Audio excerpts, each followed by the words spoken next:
Good morning. It is Sunday, March 29th, and the title of the devotional is Overcoming the World. That's found in 1 John chapter 5, verses 4 and 5. It says, "For whosoever is born of God overcometh the world, and this is the victory that overcometh the world, even our faith. Who is he that overcometh the world, but he that believeth that Jesus is the Son of God?" You see here, the very first thing that he mentions is that we must be born of God. Jesus told Nicodemus, you must be born again. So if you want to be an overcomer, you've got to be pulled out of this world, and that happens through salvation. We also see that the next thing he mentions is that at that point you become an overcomer. What does an overcomer look like? Well, three things is. One is an overcomer has a different mindset, he has a different disciplines, and he has a different destiny, a different mindset. People that are overcomers, they think differently. What's that thought process? This word overcomer is Nikeo, and you might think of the shoe manufacturer Nike. And they got their name from the Greek god of victory, and which is that word Nike is a derivation of this exact same word. And so we see that the world has a way of being victorious, and that's putting on a pair of shoes.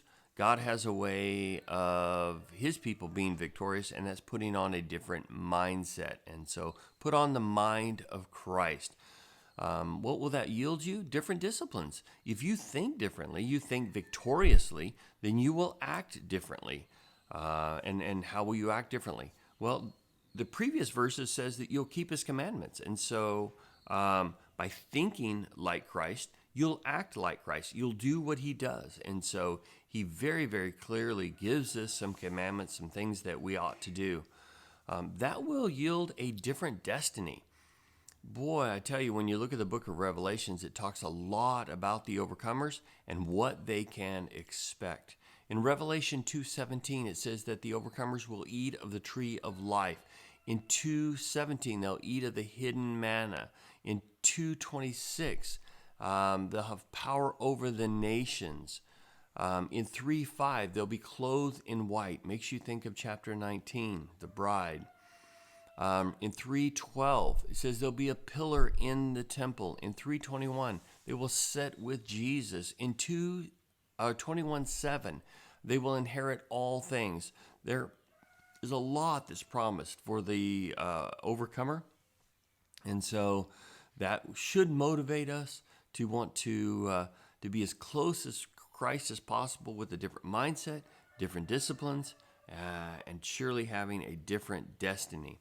And then it goes on to say, even our faith, not just in salvation, but also our life. We need to be faithful every day and have the faith of Abraham, that when things come, we can trust in him. We're in a kind of a crisis right now. We need faith, trusting in him through this whole thing.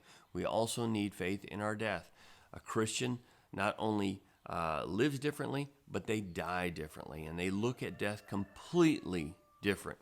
If you take a look at 1 Corinthians chapter 15, it talks about, at the end of that chapter, about how to look towards death. O death, where is thy victory? O death, where is thy sting? And so you see that Jesus has overcome that, and so even in our death, we see that he was an overcomer, and we can be overcomers as well. So God bless you. We'll see you in services. Take care.